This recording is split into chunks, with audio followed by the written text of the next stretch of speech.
Good morning friends.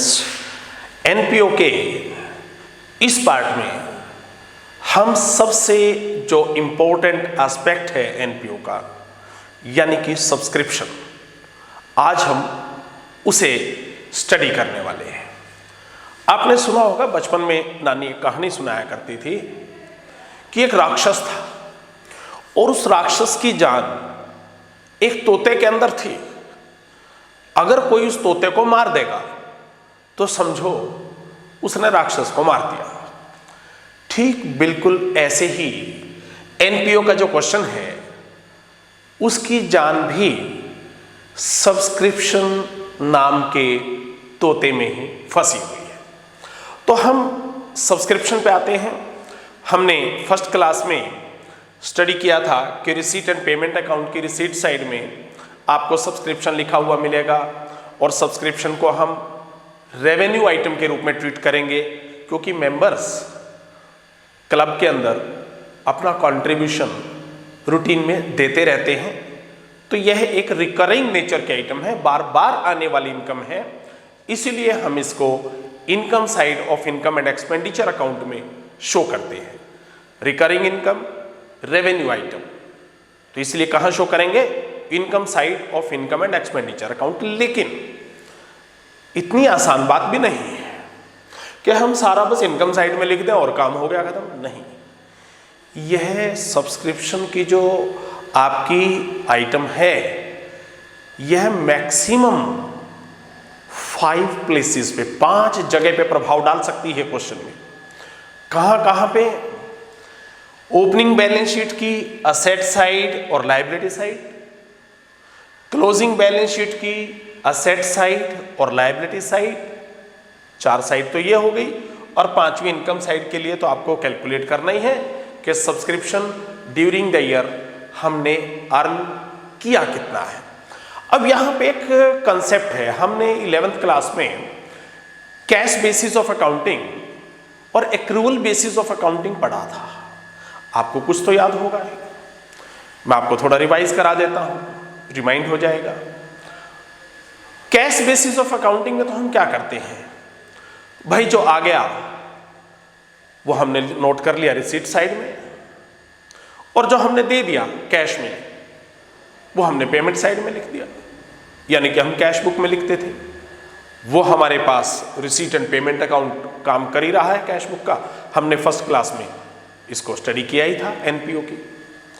अब यहां पे सवाल ये है कि जो हम इनकम एंड एक्सपेंडिचर अकाउंट बनाएंगे हम एक्रूवल बेसिस पे बनाएंगे। कैश बेसिस पे तो हमें गिवन होगा कि कैश में संस्था ने साल के दौरान कितना सब्सक्रिप्शन रिसीव किया है, यह तो दिया हुआ मिलेगा ही, गिवन होगा क्वेश्चन में। लेकिन हमें निकालना यह है कि ड्यूरिंग द ईयर मेंबर्स से क्लब ने, ऑर्गेनाइजेशन ने कितना सब्सक्रिप्शन अर्न किया है, एक्रू कितना हुआ है, कमाया कितना है। अब कई बार क्या होता है कि एक्रू में और रिसीव होने में दोनों की डेट में डिफरेंस हो जाता है। बहुत बार ऐसा देखने में मिलता है। जैसे मान लिया आपके पिताजी को सैलरी ड्यू हो जाती है, मार्च की सैलरी मान लिया 31 मार्च को ड्यू हो गई, मंथ के एंड में, ठीक है। लेकिन हो सकता है कि जिस ऑर्गेनाइजेशन में, जिस फर्म में वो जॉब करते हैं वहां पे payment 7th of the next month हो, यानी कि अगले महीने की 7 तारीख को पेमेंट करते हो। जैसा कि प्राइवेट सेक्टर में बहुत सी जगह देखने में आता भी है कि 7 तारीख तक पेमेंट करते हैं। तो अब ड्यू तो हो गई, एक्रू तो हो गई वो 31 मार्च को, लेकिन रिसीव कब हुई? 7th ऑफ अप्रैल को। ये जो टाइम लैग है, ये जो टाइम का गैप है, यही हमारे लिए यहाँ पे एक इशू है। हमें रिसीव कब हुई, कितनी हुई, ठीक है, सब्सक्रिप्शन का अमाउंट क्या रिसीव हुआ वो हमें दिया हुआ होगा, लेकिन हमें वो नहीं चाहिए। हमें चाहिए वो अमाउंट जो एक्चुअली क्लब ने मेंबर से ड्यूरिंग द ईयर कमाया है, अर्न किया है, यानी कि जो वास्तव में मिलना चाहिए था। अब हम इस कंसेप्ट को इस तरह से लेते हैं, हम एक साल ले लेते हैं टाइम स्केल डायग्राम पे। मान लिया आपका ईयर यहां से स्टार्ट हो रहा है, स्टार्टिंग डेट है आपके ईयर की 1 अप्रैल 2019, 1 अप्रैल 2019 से आपका फाइनेंशियल ईयर स्टार्ट हुआ है। तो क्लोज कब होगा? 31 मार्च 2020। तो आपका फाइनेंशियल ईयर है 2019-20, 19-20, वो हम बाद में लेंगे एग्जांपल, अभी आप इसी सेगमेंट पे फोकस करेंगे। अब 1 अप्रैल से लेकर अगली 31 मार्च तक की हमें इंफॉर्मेशन दी होगी रिसीट एंड पेमेंट अकाउंट में सब्सक्रिप्शन के बारे में, और ऑब्वियस है रिसीट साइड में ही मिलेगी, क्योंकि सब्सक्रिप्शन एक इनकम होती है संस्थाओं के लिए, खर्चा नहीं होता। अब हमें यह देखना है कि इस 1 अप्रैल से लेकर 1 अप्रैल 2019 से लेकर 31 मार्च 2020 के बीच में मेंबर्स से हमने कितना सब्सक्रिप्शन अर्न किया है, यानी कि क्लब को, ऑर्गेनाइजेशन को कितना सब्सक्रिप्शन एक्र्यू हुआ है। एक्र्यू होना, रिसीव तो आपको दिया हुआ है, आपको एक्र्यू होना देखना है। अब इसके लिए क्या होता है, आपको रिसीव्ड अमाउंट दिया होता है, उस रिसीव्ड अमाउंट में से हो सकता है कुछ ऐसा भी रिसीव हुआ हो जो इस साल का हो ही ना, लास्ट ईयर का बैलेंस हो, कुछ मेंबर्स का बकाया वो उन्होंने इस साल में पे कर दिया हो, या ऐसा भी हो सकता है कि कुछ मेंबर्स ने नेक्स्ट ईयर का भी इसी साल में एडवांस पे कर दिया हो, तो इस तरह से तो रिसीव तो ज्यादा हो जाए। तो ये दोनों सब्सक्रिप्शन इस साल के नहीं है, इनको आप बाहर निकाल दो, लेस कर दो, क्योंकि ये रिसीव जरूर इस साल हुए हैं, लेकिन ये इस साल में एक्र्यू नहीं हुए। फिर रिपीट कर रहा हूं मैं, मान लिया ऐसा भी हो सकता है जो सब्सक्रिप्शन हमें इस साल में रिसीव हुआ है उसमें से कुछ लास्ट ईयर का मेंबर्स का आउटस्टैंडिंग हो, पिछला बैलेंस हो, वो उन्होंने इस साल में पे किया हो। फॉर एग्जाम्पल देखिए, यहां पे रिसीव आपको यहां पे हुआ है, ड्यू आपको लास्ट ईयर में हुआ था, मेंबर्स ने यहां पे आपको दिया है, तो रिसीव हुआ है आपको 19-20 में, जबकि ड्यू ये हुआ था आपको 18-19 में, यहां पे आपको ड्यू हुआ था। ये था आपका आउटस्टैंडिंग इन द बिगिनिंग। जब 1 अप्रैल को आपने बैलेंस शीट बनाई होगी तो उसमें आपने इस सब्सक्रिप्शन को आउटस्टैंडिंग शो किया होगा कि ये हमने मेंबर से लेना है जो कि लास्ट ईयर का हमारे पास नहीं आया था, और ड्यूरिंग द ईयर इस साल में वो आपको रिसीव हो, लेकिन ये इस साल का नहीं है। इस साल का नहीं है तो इसे हमें माइनस करना पड़ेगा, डिडक्ट करना पड़ेगा, क्योंकि हमें तो चाहिए वो जो इस साल हुआ हो एक्र्यू। ये इस साल एक्र्यू नहीं हुआ है, रिसीव हुआ है, रिसीव्ड में एडिड है, हम इसको लेस करेंगे। ठीक इसी तरह से ऐसा भी हो सकता है कि कुछ मेंबर्स ने नेक्स्ट ईयर का इसी साल पे कर दिया, वो भी आपको रिसीव तो यहां पे हुआ है इस साल में, लेकिन ड्यू तो नेक्स्ट ईयर में ही होगा ना, क्योंकि बनता तो वो अगले साल का था, ड्यू नेक्स्ट ईयर में होगा। तो ये हो गया आपका advance at the end, and माने 31 मार्च 2020 को जब आप यहां पे इस डेट पे बैलेंस शीट बनाएंगे तो आप देखेंगे कि कुछ मेंबर्स ने एडवांस दे रखा है, तो ये होगा एडवांस एट द एंड। ये भी मिला इस साल जरूर है, आपको रिसीव तो इस साल हुआ है लेकिन इस साल का नहीं है, तो इसे भी निकाल दीजिए, क्योंकि हमें तो एक्र्यूड चाहिए, हमें तो ड्यू चाहिए, ड्यू तो इस साल हुआ नहीं, इसे भी माइनस करेंगे, ये भी माइनस के आइटम है, नेगेटिव आइटम है। तो फिर देख लीजिए, ये लास्ट ईयर का बैलेंस था, इस साल रिसीव हुआ है, एक्र्यू नहीं हुआ है, इस साल तो लेस कर दो। ये एडवांस आ गया है अगले साल का 2020 2021 का, ये भी इस साल एक्रू नहीं हुआ है, ये अगले साल एक्रू होगा। रिसीव इस साल हुआ है, इस साल का नहीं है, निकाल दीजिए। तो ये दोनों सब्सक्रिप्शन आपके वो है अमाउंट जो आपको इस साल एक्रू नहीं हुए, सिर्फ रिसीव हुए थे। तो रिसीव होने के कारण वो रिसीट एंड पेमेंट में ऐड थे। अब हम जरा इसका विपरीत लेके चलते हैं, इसका उल्टा लेके चलते हैं। कुछ सब्सक्रिप्शन ऐसा भी हो सकता है जो हमें इस साल रिसीव ही ना हुआ हो, लेकिन एक्रू तो हमने कर लिया हो। मेंबर से ड्यू तो बनता था, देना तो उनको इस साल चाहिए था, लेकिन नहीं दिया। इसके भी दो कारण हो सकते हैं।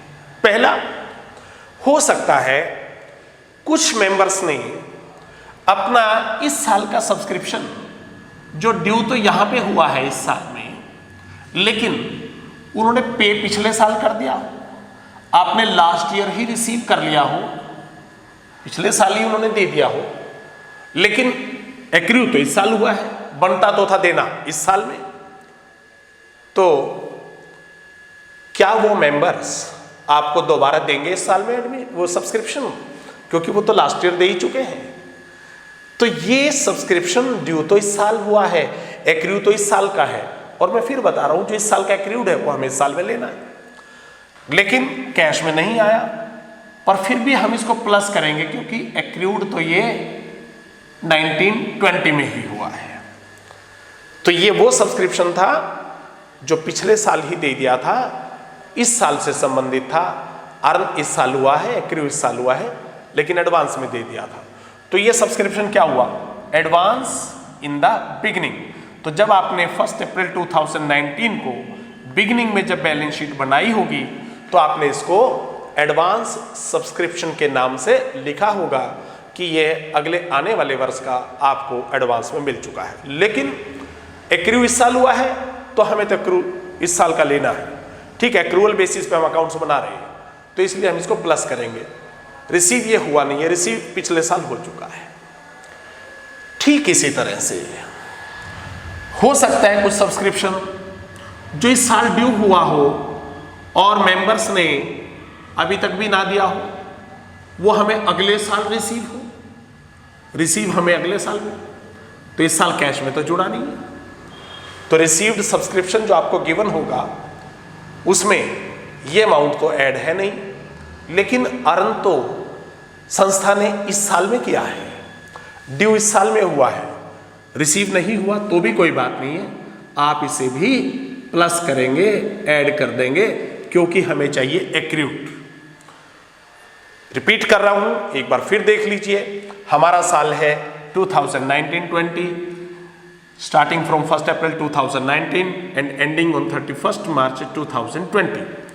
जो सब्सक्रिप्शन हमें इस साल में रिसीव किया है लेकिन वो इस साल में ड्यू नहीं हुआ है, वो ड्यू या तो लास्ट ईयर हुआ था या वो नेक्स्ट ईयर होगा। ड्यू इस साल नहीं है तो उनको निकाल दीजिए, धक्का मारिए, बाहर कर दीजिए, माइनस कर दीजिए इनको दोनों को। लेकिन जो इस साल ड्यू हुआ है, अर्न हुआ है, भले ही वो इस साल रिसीव ना हुआ हो या तो लास्ट ईयर ही हो चुका हो, एडवांस दे दिया हो कुछ मेंबर्स ने, या आउटस्टैंडिंग हो साल के लास्ट में भी, आउटस्टैंडिंग एट द एंड, अगले साल देंगे, वो अगले साल रिसीव हो हमें, ये आपको लेने हैं क्योंकि आपके इस साल की इनकम है। हम अकाउंट्स बना रहे हैं एक्रूअल बेसिस पे। तो जो इस साल में ड्यू है, रिसीव भले ही नहीं हुआ है, उनको आप प्लस कर लें। जो इस साल में रिसीव हुआ है लेकिन ड्यू नहीं हुआ है, इस साल का ड्यू नहीं है, उसे माइनस कर दें। ड्यू नहीं है तो माइनस कर दें। अब प्रैक्टिकल क्वेश्चनों में हमें इस तरह से इंफॉर्मेशन दी होती है। हम एक एग्जांपल लेते हैं। यहाँ पे ये आपको मान लिया कि रिसीट एंड पेमेंट अकाउंट किसी क्लब का दिया हुआ है और इसमें ये इंफॉर्मेशन है, रिसीट साइड में सब्सक्रिप्शन लिखा हुआ है, ये 18-19 लास्ट ईयर का 1600 रुपये आया है। इसका मतलब आउटस्टैंडिंग इन द बिगिनिंग जरूर रहा होगा कुछ अमाउंट, और ये करंट ईयर जो कि आपका 2019-20 है, इस साल का रिसीव हुआ है 84,400। और कुछ मेंबर्स ने तो नेक्स्ट ईयर का जो साल अभी आया भी नहीं है 2020-21, उसका भी दे दिया है जो कि अमाउंट है 3200 रुपये, 3200। आपको टोटल इस तरह से लिखा हुआ मिलेगा रिसीट एंड पेमेंट अकाउंट में, और टोटल इनका हो गया तीनों का मिलाकर 89,200। आपको जो सब्सक्रिप्शन रिसीव हुआ है ड्यूरिंग द ईयर, तो subscription received during the year आप यहां पे लिखेंगे इस तरह से फॉर्मेट बना के, subscription received during the year 89,200। अब कुछ और इंफॉर्मेशन भी है साथ में। कहते हैं क्लब में 450 मेंबर्स हैं और हर मेंबर एनुअली 200 रुपये सब्सक्रिप्शन देता है। एक मेंबर से 200 रुपये हर साल सब्सक्रिप्शन के आते हैं, तो 450 मेंबर से 200 रुपये के हिसाब से एक्रियू कितने हुए? ऐसे क्वेश्चन में जब ध्यान करें, ऐसे क्वेश्चन में जब नंबर ऑफ मेंबर्स और उनका एनुअल सब्सक्रिप्शन आपको गिवन हो, तो आपके लिए क्वेश्चन में इनकम जो एक्रियू हुई है आपको सब्सक्रिप्शन से, वो निकालनी बहुत ही आसान हो जाती है। कैसे कैलकुलेट करेंगे आप? देखिए, हमें चाहिए सब्सक्रिप्शन एक्रियूड, जो कि हमें इनकम साइड में शो करना है। यहाँ पे ड्यूरिंग द ईयर जो सब्सक्रिप्शन अर्नड है, जो आप यहाँ income side of income and expenditure account में शो करेंगे बाय सब्सक्रिप्शन। बहुत आसान है। मेंबर्स कितने? 450, 450 मेंबर, और एक मेंबर से सब्सक्रिप्शन कितना? 200 पर एनम। मल्टीप्लाई कर दीजिए। इसका मतलब ड्यूरिंग द ईयर आपने मेंबर्स से 90,000 सब्सक्रिप्शन अर्न किया है। अब रिसीव कितना हुआ वो एक अलग मैटर है। इसमें 90,000 आपका amount straight forward simple calculation से आ जाएगा। और कब आएगा? ध्यान करें, फिर बता रहा हूं, जब नंबर ऑफ मेंबर्स और उनका एनुअल सब्सक्रिप्शन आपको गिवन हो। तो यहां पे सब्सक्रिप्शन एक्रियूड या अर्नड ड्यूरिंग द ईयर, जो कि income side of income and expenditure account आप शो करते हैं, ये 90,000 ऑलरेडी आपने फाइंड आउट कर लिया है। इसमें आपको कोई डिफिकल्टी नहीं आई। क्यों नहीं आई डिफिकल्टी? क्योंकि नंबर ऑफ मेंबर्स और एनुअल सब्सक्रिप्शन गिवन था। अदरवाइज फिर हमें फॉर्मेट से ही चलना पड़ता। अब वापस हम इंफॉर्मेशन पे जाते हैं एग्जांपल में। अब हमें फिर वही देखना है, टोटल सब्सक्रिप्शन रिसीव हुआ है ड्यूरिंग द ईयर 89,200, और अभी हमने कंसेप्ट में क्या पढ़ा था सब्सक्रिप्शन की, जो इस साल का नहीं है, इस साल का ड्यू नहीं हुआ इस साल में, उसे बाहर निकालो, और जो इस साल में ड्यू हुआ है उसे ऐड कर लो। देखिए, अब इसने इंफॉर्मेशन में एक बात और कही है, 1800 रुपये 1800 रुपीज इतना सब्सक्रिप्शन आउटस्टैंडिंग था बिगिनिंग ऑफ द ईयर में, 31 मार्च 2019 या 1 अप्रैल 2019, एक ही बात है बैलेंस शीट में, इसमें कोई अंतर नहीं होता। तो 1800 रुपये आउटस्टैंडिंग था लास्ट ईयर का, और आप यहां पे देख पा रहे हैं 1800 में से लास्ट ईयर का कितना आ चुका है? 1600 आपने रिसीव किया है, 1600 रिसीव किया है, यानी कि 200 subscription is still outstanding for the last year. Sorry, लेकिन 200 subscription is still outstanding for the last year. अब आउटस्टैंडिंग इन द बिगनिंग आपका गिवन है 1800 था, आप यहां पे फॉर्मेट में लिखेंगे आउटस्टैंडिंग इन द बिगनिंग 1800, ये लास्ट ईयर ड्यू हो चुका था, इसे आप लेस कर दें, निकाल दें, इस साल का ड्यू नहीं है, हमें इस साल का ड्यू चाहिए। आउटस्टैंडिंग इन द बिगनिंग, तो बिगनिंग की बैलेंस शीट में भी आएगा। बैलेंस शीट में ये बिगनिंग की बैलेंस शीट हमने बना रखी है ऊपर, इसमें यहाँ पे लेंगे आउटस्टैंडिंग सब्सक्रिप्शन असेट साइड में 1800, ये लास्ट ईयर का था। अब यहां पे एक सवाल तो उठ रहा होगा, हमने 11th क्लास में फाइनल अकाउंट्स बनाए थे, हम outstanding rent, outstanding salary, outstanding wages सबको लायबिलिटी साइड में शो किया करते थे। यहां पे आउटस्टैंडिंग सब्सक्रिप्शन असेट साइड में क्यों लिख दिया? बड़ा कंफ्यूजन होता है कई बार स्टूडेंट्स को, लेकिन बस बात इतनी सी है कि वो सब जो थे रेंट, वेजेस, सैलरी, जो भी आउटस्टैंडिंग होते थे वो एक्सपेंसेस थे, वो एक्सपेंसेस थे, खर्चे थे, और खर्चों को अभी हमने पे करना था, तो वो हमारी लायबिलिटी थी। सब्सक्रिप्शन, ध्यान करें विद्यार्थी, एक्सपेंस नहीं है। सब्सक्रिप्शन एक इनकम है, और इनकम अगर आउटस्टैंडिंग है यानी कि रिसीवेबल है, एरियर है, तो वो हमारे लिए असेट है, अभी हमें मिलनी है। तो इसीलिए सब्सक्रिप्शन को हम आउटस्टैंडिंग को असेट साइड में शो करेंगे। तो इसीलिए हमने इसको असेट साइड में शो किया। तो 1800 लास्ट ईयर का था, तो हमने उसको ओपनिंग बैलेंस शीट की असेट साइड में शो कर दिया, और यहां पे लेस कर दिया क्योंकि ये एक्रू इस साल नहीं हुआ है, ये लास्ट ईयर एक्रू हो चुका था। लेस कर दो, निकाल दो इसको, ये लास्ट ईयर का एक्रूड है, हमें इस साल का एक्रूड चाहिए। आगे चलते हैं इंफॉर्मेशन में। 3200 सब्सक्रिप्शन अगले साल का आ चुका है, जो साल अभी आया भी नहीं है, एडवांस। तो ये तो अगले साल एक्रू होगा, ये भी इस वर्ष में एक्रू नहीं हुआ है, इस साल एक्रूड नहीं है, तो इसको भी लेस करो। हमें तो इस साल का एक्रूड चाहिए, बस रिसीव नहीं देखना है। तो एडवांस एट द एंड, इस साल के आखिर में हमें अगले साल का कुछ सब्सक्रिप्शन एडवांस में मिल चुका है, वो लेस कर देंगे। तो 1800 प्लस 3200 टोटल हो गया 5000। ये माइनस के आइटम से इनको लेस करना है, ये हो गया लेस। अब इनके बिल्कुल अपोजिट ये ऐड करने हैं। ये ड्यूरिंग द ईयर एक्रू हुए हैं लेकिन रिसीव नहीं हुए हैं। आउटस्टैंडिंग एट द एंड, इस साल के आखिर में भी अभी जो सब्सक्रिप्शन आना बाकी है, आउटस्टैंडिंग एट द एंड। देखिए हमें सब्सक्रिप्शन रिसीव कितना हुआ है करंट ईयर का, ये बीच वाला अमाउंट जो है आपको जो नजर आ रहा है 84,400, इसके सामने लिखा हुआ है 1920, ये है आपका करंट ईयर जिसके आप फाइनेंशियल स्टेटमेंट्स बना रहे हैं क्लब की। तो आपको मिला है 84,400, रिसीव हुआ है 84,400, लेकिन ड्यू कितना हो रहा है, एक्रू कितना हो रहा है 90,000। तो 90,000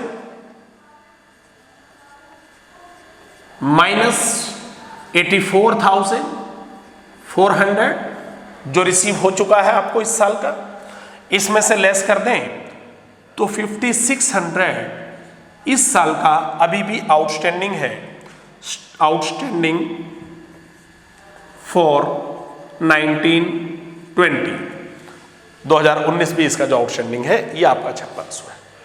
लेकिन अगर हम नोटिस करें तो हमें एक बात और पता लगेगी, लास्ट ईयर का आउटस्टैंडिंग था 1800 और उसमें से यहां देख पा रहे हैं आप रिसीव हुआ है केवल 1600।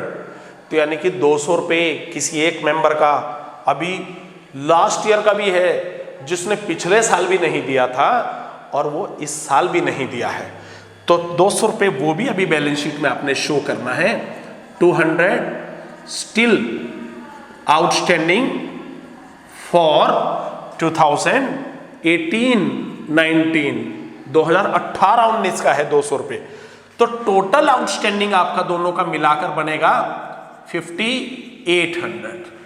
तो ये टोटल आउटस्टैंडिंग अमाउंट आपको यहां पे आउटस्टैंडिंग एट द एंड में लिखना है 5800। अब टोटल आउटस्टैंडिंग 5800 को अगर हम यहां पे प्लेस करते हैं इसकी वैल्यू, तो उसके बाद हम चेक करें कि हमारे टोटल्स में कोई डिफरेंस तो नहीं आता है। अगर कोई डिफरेंस यहां पे बचता है, कोई शॉर्टेज है, तब हम उस अमाउंट को advance in the beginning treat करेंगे, अदरवाइज हम इसको ब्लैंक छोड़ देंगे, यहां पे हम नील लिख देंगे, यानी कि फिर इसकी कोई वैल्यू नहीं होगी। तो हम टोटल्स लेके एक बार चेक करेंगे यहां पे, तो यहां पे 90,000 5,000 लेस करने के बाद आया है। इट मींस हमारे पास टोटल यहां पे होना चाहिए 95,000, क्योंकि 95,000 में से हमने 5,000 लेस किया होगा तभी तो 90,000 बचा होगा कि नहीं। तो 90,000 प्लस कर लें, आप नीचे से वापस चल रहे हैं तो रिवर्स हो जाएगा आपका माइनस वाली आइटम प्लस 90,000 प्लस 5,000 95। अब वापस चेक करके देखेंगे तो 95 में से 5 लेस करेंगे 90 आ जाएगा।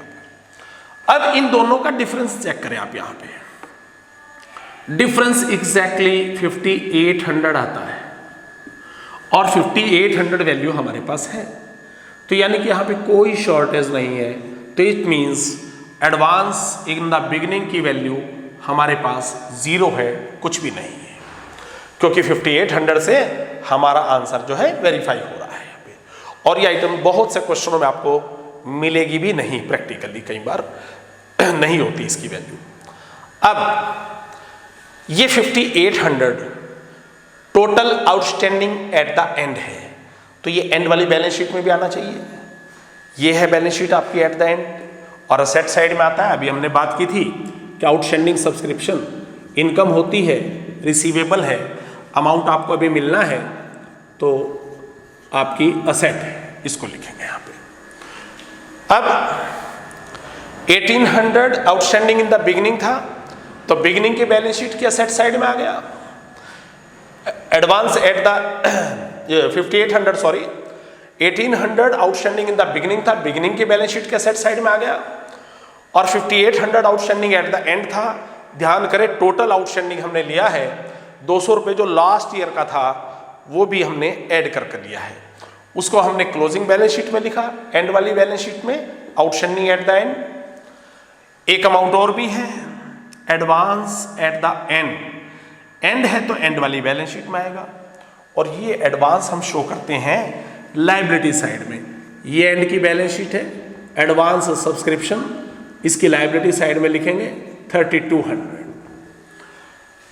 अब एडवांस इन द बिगिनिंग, इस क्वेश्चन में कुछ नहीं था जो एग्जांपल हमारे पास है, तो advance in the beginning, beginning वाली बैलेंस शीट में लायबिलिटी साइड में नहीं लिखा जाएगा। यहाँ पे आपको कुछ नहीं लिखना, बस एक जगह इस क्वेश्चन में खाली रहेगी आपकी। तो इस तरह से ये सब्सक्रिप्शन की कंसेप्ट थी आपकी। सब्सक्रिप्शन की प्रैक्टिस करें, इसके काफ़ी क्वेश्चन करने को आपको मिलेंगे। जितने भी क्वेश्चन हम सोल्व कर पाए मैक्सिमम, उतना ही हमारी प्रोफिशिएंसी इसमें डेवलप होगी। तो सब्सक्रिप्शन एक ऐसी है कंसेप्ट जो आपकी, जिसमें पूरी कमांड होनी चाहिए, क्योंकि यही मैंने आपको बताया था, वो तोता है जिसमें राक्षस की जान है। तो thank you for watching this video, और सब्सक्राइब करना ना भूलें।